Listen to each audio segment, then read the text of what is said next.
Coucou tout le monde, je suis super contente de vous retrouver aujourd'hui pour une nouvelle vidéo.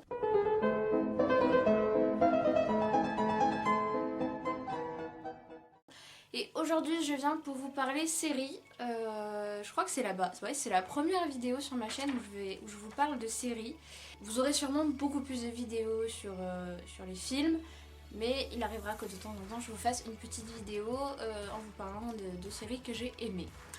Aujourd'hui, en l'occurrence, je vais vous parler de mon top 5 de mes découvertes slash coup de cœur séries Netflix qui pour la plupart sont sorties très récemment, du moins sur Netflix. Certaines sont originales Netflix, d'autres non. Et ce que j'aime bien, c'est que dans les séries que je vais vous présenter, c'est assez international. C'est qu'il y en a, c'est des séries qui viennent un peu de tous les continents et tous les pays. Et je trouve ça cool. Donc première série dont je vais vous parler, c'est une série américaine qui est sortie il y a 2-3 mois, je crois, un truc comme ça, vraiment très récemment, et que j'ai déjà vu pas mal de fois, je dirais pas combien parce que j'ai trop honte. Donc la série Dead to Me, elle parle de Jen, donc c'est une femme d'à peu près une quarantaine d'années qui a deux enfants, un adolescent et un enfant un peu plus jeune. Qui 3 mois auparavant a perdu son mari qui s'est fait percuter par une voiture et dont le conducteur a pris la fuite en le laissant agoniser voilà, sur la route. Du coup elle va se retrouver veuve, les enfants vont se retrouver sans papa et forcément ça va être très dur. Elle va devoir élever ses enfants seule, gérer en même temps le deuil de son mari, ses enfants vont devoir gérer le deuil de leur père. Bref, pas une situation qu'on aurait envie de vivre. Et un jour, elle va décider d'aller dans un groupe de parole exprès pour les personnes qui sont en deuil et qui ont perdu un proche. Et c'est là qu'elle va rencontrer Judy, une femme qui a à peu près son âge et qui est assez space comme femme, mais qui a l'air quand même gentille et tout. Et très rapidement, Jen et Judy vont devenir très bonnes amies, très proches. Judy va très vite rentrer dans la vie de Jen. Et ouais, elles vont vraiment devenir très proches parce que chacune a perdu quelqu'un et elles se comprennent en fait. Voilà. Et ce qu'il y a, c'est que Jen, depuis la mort de son mari, la police n'a pas réussi à retrouver le conducteur qui a pris la fuite, le conducteur qui a tué son mari. Et donc Jen va plus ou moins mener toute seule son enquête pour retrouver ce fameux conducteur qui a tué son mari. Alors cette série, moi je l'ai adorée parce que elle est aussi drôle que touchante en fait. Moi j'aime vraiment beaucoup le personnage de Jen, je crois que c'est vraiment mon personnage préféré dans la série parce qu'elle a vraiment pas du tout la langue dans sa poche, elle a un sacré caractère, elle s'emporte assez facilement et des fois c'est vraiment drôle aussi parce elle est beaucoup dans le second degré, dans l'ironie, le sarcasme, le cynisme, tout ça. Et j'aime beaucoup son personnage. Voilà, elle a un peu elle est assez instable au niveau de sa colère, mais c'est ça, enfin, ça se comprend, elle a perdu son mari, mais son personnage fait que parfois ça rend les moments drôles. Et à la fois, dans cette série, il y a du suspense, plus que vous ne le croyez. Et par grande chance, la série a eu un très bon succès et on va avoir droit à une saison 2 que j'ai vraiment très très hâte de voir. Je suis trop contente de l'avoir regardée. Au début j'hésitais un petit peu et en fait j'ai vraiment bien fait. Deuxième série dont je vais vous parler, toujours dans les séries américaines, c'est la série The Sinner. En français ça donne le pêcheur, la pécheresse. Avec qui on retrouve dans le personnage principal, alors je ne sais jamais comment on prononce son nom, Jessica Biel, je sais pas, bref, celle qui, pour ceux qui sont peut-être plus de mon époque, ont connu la série 7 à la maison, jouer dedans. Bref, parenthèse fermée, juste pour vous expliquer. Donc cette série va parler de Cora, une jeune mère mariée qui a une vie de famille, tout ce qu'il y a de plus classique, un mari qu'elle aime et qu'il aime, un enfant en bas âge. Et un jour ils vont décider d'aller à la plage ou dans un lac, enfin pour se baigner quoi. Et au début tout va très bien se passer Et à un moment donné, on a Cora qui va, la jeune femme qui va se lever, qui est avec son fils et qui d'un coup va se lever. Et en fait, ils sont au bord de l'eau, quoi. Et elle va se lever et elle va se diriger vers un homme qu'apparemment elle connaît pas et va le poignarder à mort. Oui. Et forcément, elle a fait ça devant tout le monde. Donc, il n'y a même pas de... elle est accusée de... C'est sûr que celle qui l'a fait. Mais ce qu'on ne comprend pas, c'est que, bon, du coup, la police arrive, les pompiers, tout ça. Elle est arrêtée, elle va en prison, en cellule, tout ça.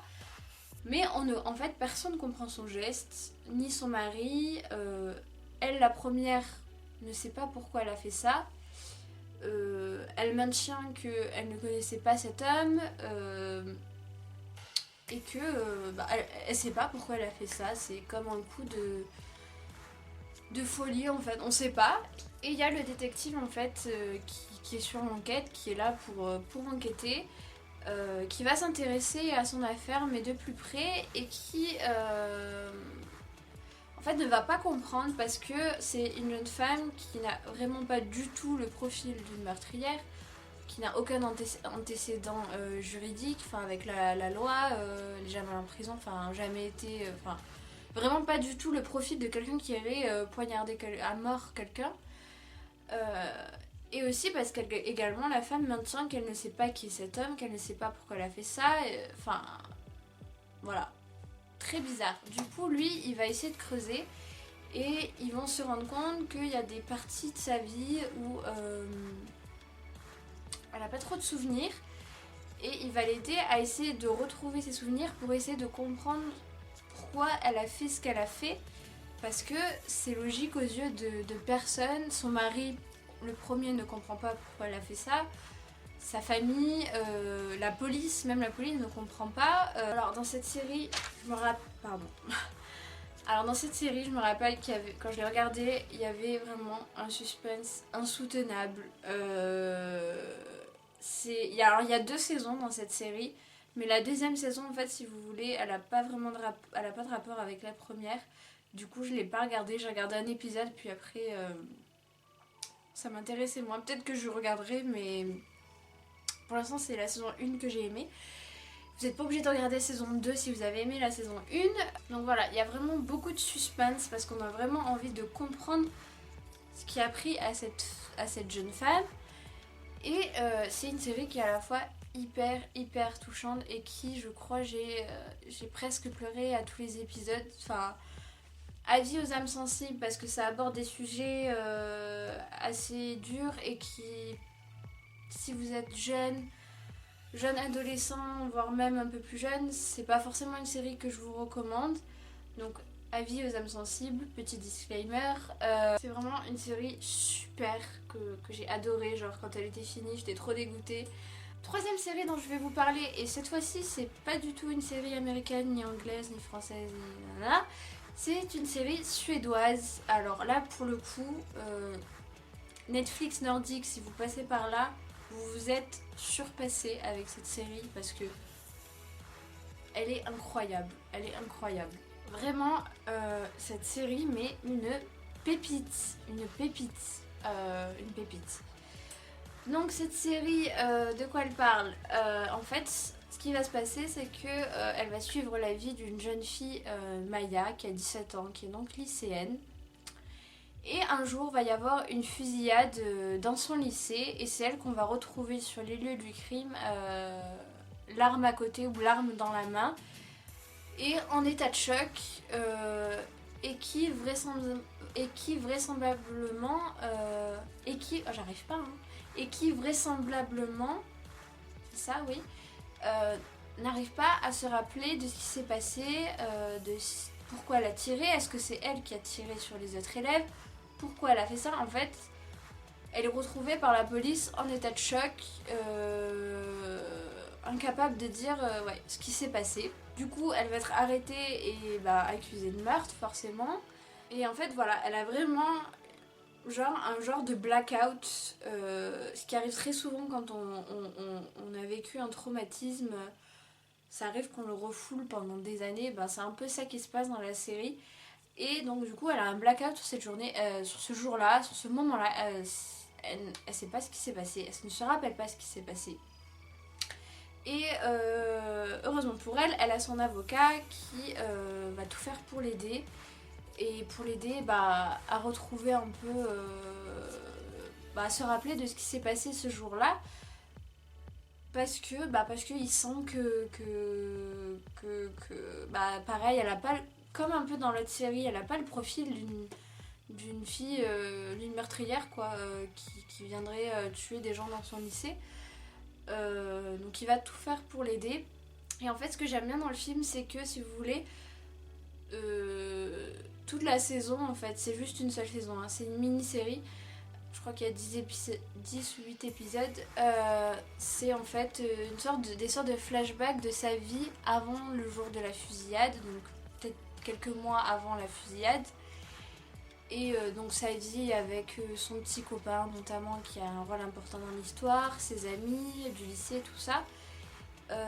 Et en même temps, la situation actuelle avec son avocat, le procès, etc. Alors cette série, j'ai littéralement pleuré à chaque épisode et quasiment pendant toute la durée des épisodes.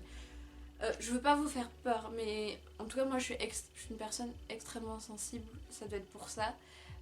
Mais cette série m'a vraiment profondément touchée. Je sais pas où ce jour-là j'étais vraiment une boule d'hypersensibilité, mais j'ai beaucoup pleuré en regardant cette série, mais je l'ai adorée en même temps. Pareil, avis aux âmes sensibles, parce que ça aborde des sujets qui sont pas forcément de tous les âges. Donc si vous êtes jeune et que vous êtes sensible, je ne recommande pas forcément aux plus jeunes de regarder ça. Mais après, bon, chacun est libre de faire ce qu'il veut. Cette série, pareil, je lui donne un 25 sur 20, un 30 sur 20. Bon, ça veut rien dire, mais bon, en gros, pour vous montrer à quel point je l'ai aimé.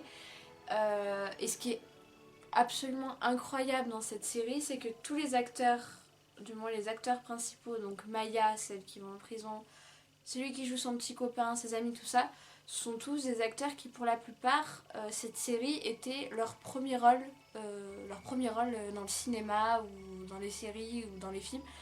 C'était quasiment tous leur premier rôle, ou du moins leur premier vrai rôle, il n'y a pas de faux rôle, mais leur premier rôle principal, où ils ont un rôle principal. Donc la plupart n'ont quasiment aucune expérience dans le cinéma. Et c'est là où je trouve ça dingue parce que leur jeu d'acteur est juste incroyable. Surtout Maya et celui qui joue son copain. On a l'impression qu'ils ont derrière eux 20 ans de carrière. C'est assez dingue. Et c'est pour ça que je dis Netflix nordique, bravo. Et vraiment, je la conseille à 3 milliards de pourcents d'aller voir cette série. Elle est disponible donc sur Netflix aussi. Mais j'ai adoré cette série, vraiment. Quatrième série, donc là on part sur une série british. Donc il s'agit de la série Dr Foster. Donc la série parle de Gemma Foster, qui est donc une doctoresse, et qui est mariée, qui a un enfant, et qui pareil a une vie de famille, tout ce qu'il y a de plus traditionnel et de plus basique, où tout semble bien se passer, avec son mari ça se passe bien, tout ça. Sauf qu'un jour, elle va découvrir que son mari a une liaison avec une autre femme, et là, forcément, ça va tout chambouler, tout bouleverser dans sa tête. Et ça va la mener dans une quête obsessionnelle de vengeance. Et à la fois, elle va quand même essayer de sauver son mariage, parce que elle pense qu'il y a encore de l'espoir. Et pareil, pourtant c'est pas une série de type thriller vraiment, mais il y a vraiment du suspense aussi dans cette série. C'est ça que j'ai beaucoup aimé. Je veux dire, à chaque fois qu'un épisode termine, on a vraiment envie de connaître la suite, savoir ce qui va se passer. Et c'était vraiment une très très très bonne découverte. Je crois pas qu'il y ait de saison 3 de prévue. En tout cas pas à ma connaissance. J'avais fait des recherches, il me semble, quand je l'avais fini. Il me semble qu'il n'y en a pas. Mais vraiment une très très bonne série. Et cinquième et dernière série dont je vais vous parler, mais celle-là je pense que vous devez plus la connaître parce qu'on en a quand même... On nous en a fait plus la pub, on en a entendu plus parler, peut-être plus que les autres séries je pense. Il s'agit de la série Umbrella Academy. Alors cette série, à la base, quand j'ai lu le synopsis, je me suis dit ouais ça a l'air cool, mais j'étais pas non plus en mode mon dieu j'ai grave hâte de voir cette série, elle a l'air genre extraordinaire et tout. Moi ce qui m'a surtout motivée, bon l'histoire me plaisait quand même un minimum, mais parce que Ellen Page, l'actrice Ellen Page joue dedans. Elle a un des rôles principaux et moi, bah voilà, c'est une de mes actrices préférées. Et du coup, cette série, elle parle de 7 enfants qui ont été adoptés par un riche milliardaire. Et la particularité des enfants, c'est que chacun de ces enfants a un pouvoir. Donc là, on part sur une série de type fantastique. Et du coup, chaque enfant a un pouvoir. Et ces enfants, pendant leur enfance, leur adolescence, vont jouer un peu les super-héros et combattre la criminalité, combattre le crime. Et puis après, bah, ils vont tous grandir, chacun va faire sa vie, chacun va partir de son côté. Et ils vont tous un petit peu se perdre de vue jusqu'au jour où leur père adoptif va mourir. Ce qui va les amener à tous se retrouver dans la maison où ils ont grandi ensemble. Et ça va les amener à retisser des liens. Alors moi c'est vrai que le début de cette série je l'ai trouvé un peu long. Mais j'ai bien fait de continuer parce que la suite ça valait vraiment la peine de continuer. Il y a beaucoup de séries comme ça où je me rappelle, qui font partie maintenant de mes séries vraiment préférées de tous les temps, où je m'étais dit ouais les 2-3 premiers épisodes c'est un peu long. Mais il faut s'accrocher parce que la suite vaut vraiment le détour. Et pareil, cette série a le droit à une saison 2 et je suis trop contente, j'ai grave hâte. D'ailleurs, je crois qu'ils sont en train de la tourner en ce moment. Donc voilà, c'est vraiment cool. Moi je sais que j'adore cette série parce que elle est trop drôle. Vraiment, elle est trop drôle. Et pareil, à la fois touchante aussi. Moi j'aime bien quand c'est un peu mélangé. Et moi, je sais pas si vous avez vu la série, sûrement que certains d'entre vous l'ont vu. Mes personnages préférés, bon, Ellen Page en fait partie, mais c'est Klaus et numéro 5. Vraiment, eux, c'est vraiment mes acteurs préférés. Klaus me fait trop rire, l'acteur qui joue numéro 5 joue vraiment trop bien. Franchement, ouais, trop bonne série. Il y a de l'action, il y a du suspense, il y a plein de choses, voilà. Et du coup, bah, je vous la conseille vraiment, même si je pense que vous en avez déjà entendu parler.